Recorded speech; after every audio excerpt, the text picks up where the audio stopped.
E a graça e o amor do nosso Deus esteja com cada um aqui presente, amém?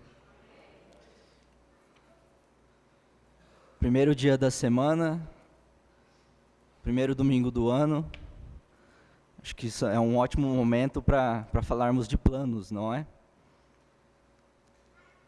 Quem é que nunca se pegou planejando? Quem é que nunca se pegou fazendo planos, ainda mais nessa época do ano, em que realmente estamos iniciando uma nova jornada de novos desafios, né? Como é que nós estamos pensando sobre isso? É sobre isso que eu queria refletir agora, e que a gente pensasse os critérios e a maneira como que nós estamos planejando o nosso ano, a nossa vida e todas as coisas que vamos fazer. O que você espera desse novo ano? Quais os seus anseios? Quais as suas metas? Seja relativo a emprego, um emprego novo, questões de saúde, relacionamentos. Quantas coisas nós nos preocupamos em planejar. E não tem nada de errado nisso, né? Nós precisamos ter essa sabedoria de planejar, mas planejar da forma correta. É comum que a gente faça uma série de promessas, ou até mesmo planejarmos e estabelecemos meta para o ano que se inicia. Planejamos tanto, estabelecemos tantas atividades, que nos esquecemos do principal. Será que esse plano é o plano de Deus para as nossas vidas? Você já se pegou pensando nisso? Onde que Deus está no seu planejamento? A palavra de Deus está repleta de textos que falam da importância de submeter todos os planos à soberana vontade do Senhor. E fazer isso revela o grau do nosso comprometimento que temos com a nossa vida espiritual.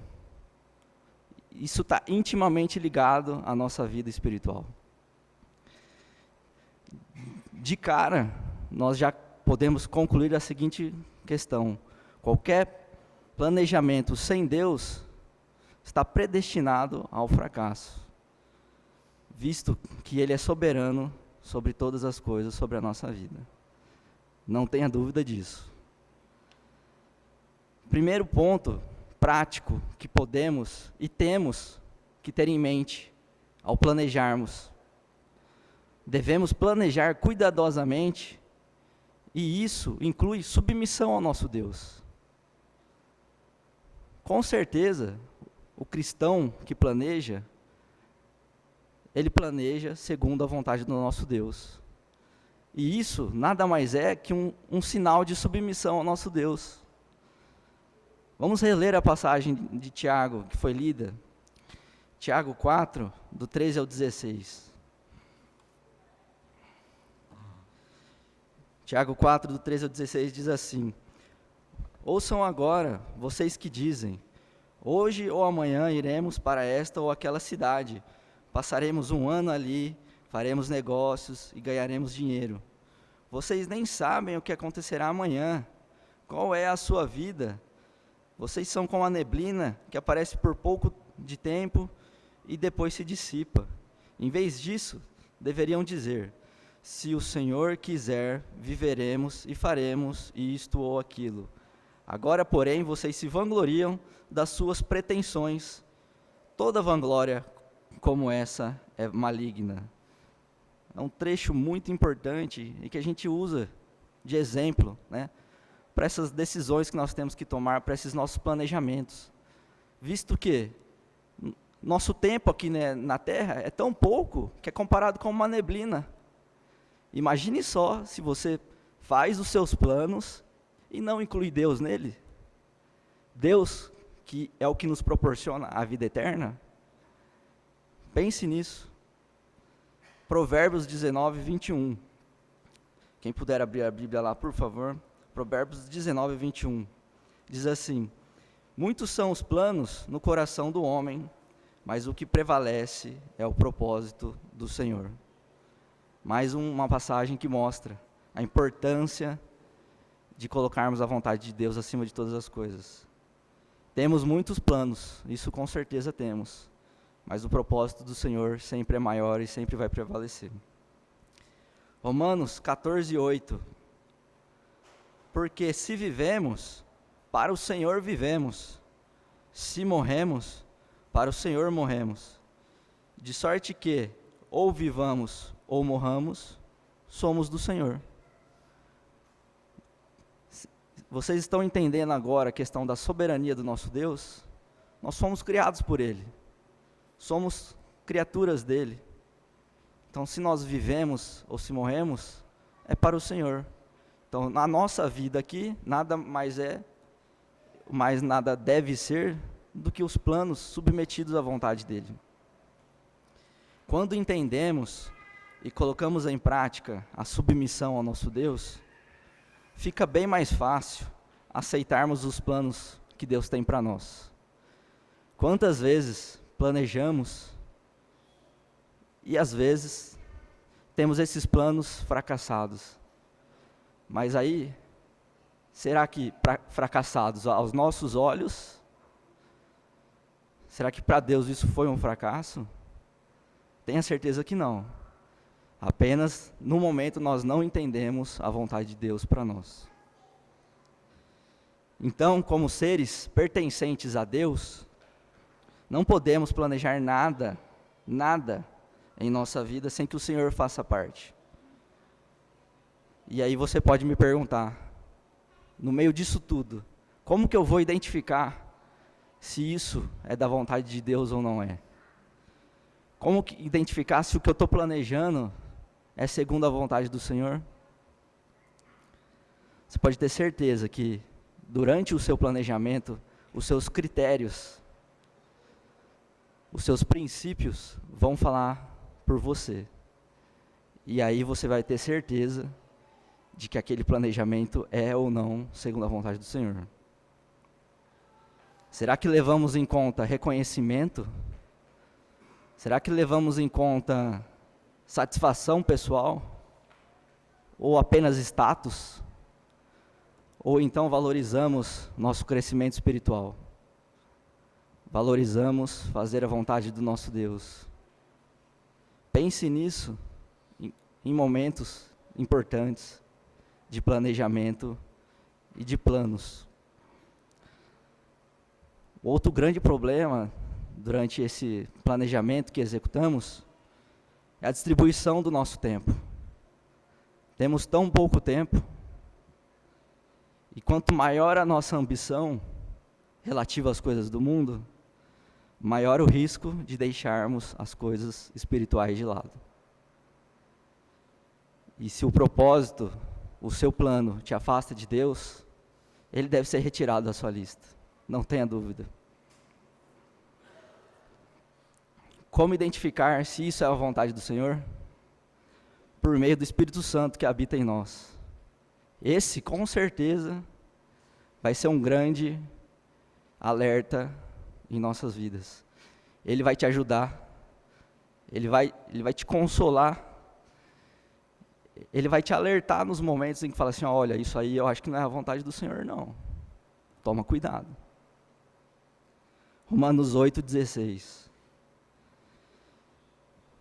O próprio Espírito testemunha ao nosso espírito que somos filhos de Deus. Então, o Espírito Santo do Senhor, mais uma vez, como um alerta e nos lembrando das coisas espirituais.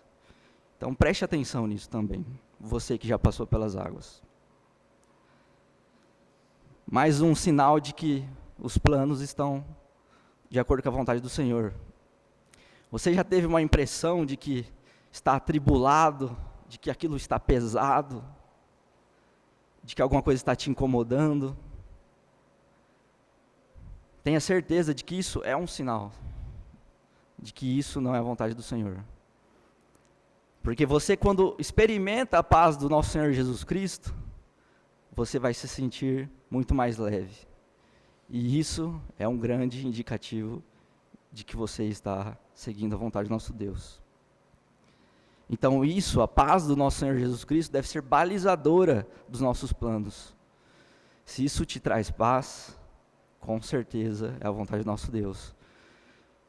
E não é ter paz consigo mesmo. Muitos usam isso, né? Estou em paz comigo mesmo. Não é isso. É ter paz em Cristo Jesus. Colossenses 3,15. Abra lá em Colossenses 3,15. Diz assim: seja a paz de Cristo o árbitro em vosso coração, a qual também fosse chamados em um só corpo, e sede agradecidos. Está aí também a gratidão no momento em que vamos planejar as nossas ações. Afinal de contas, então, qual que é o plano de Deus para as nossas vidas? Nós temos muitos planos. E qual será que é o plano de Deus para as nossas vidas? Primeiramente, o grande plano da salvação. Deus tem isso para todos nós, né? E isso deve ser o maior estímulo para todos, de buscar ardentemente a salvação em Cristo Jesus. Lá em Jeremias 29:11, diz assim: porque sou eu que conheço os planos que tenho para vocês, diz o Senhor, planos de fazê-los prosperar e não de causar dano, planos de dar a vocês esperança e um futuro. Olha só que Deus maravilhoso que nós temos. Ele tem planos de fazermos prosperar. Basta colocarmos Ele em primeiro lugar. 1 Timóteo 2, versículo 4. Deus deseja que todos os homens sejam salvos e cheguem ao conhecimento da verdade. Você que ainda não se entregou a Jesus, saiba que esse é o plano de Deus para a sua vida. Vendo tudo isso, o que esperar de 2024? O que esperar desse nosso novo ano que estamos no início? Esperar que cada um de nós coloquemos Deus como centro de nossas vidas, como centro de todas as coisas, no centro de nossas decisões, no centro de nossas atitudes. Então, que todo o nosso planejamento seja submetido à vontade do nosso Deus. Isso quer dizer, isso engloba muitas coisas, desde pensamentos, atitudes, critérios, decisões, tudo isso precisa andar em conjunto com a vontade do nosso Deus. Afinal de contas, a vontade de Deus, ela é e deve ser soberana em nossas vidas. Somos muito abençoados em Cristo Jesus. Disso nós temos certeza. Quantas bênçãos Ele tem derramado em nosso meio, não é? Que toda a sabedoria divina nos auxilie e nos guie durante todo esse ano de 2024. Que possamos superar todos os desafios e crescer em espírito e em verdade, para a honra e glória do nosso Senhor Jesus Cristo. Porque desafios nós teremos bastante, mas com Jesus nós somos vencedores. Provérbios 16:3, para finalizarmos. Consagre ao Senhor tudo que você faz, e os seus planos serão bem-sucedidos. Que Deus nos abençoe e que possamos ter essa sabedoria em nossas vidas. Amém?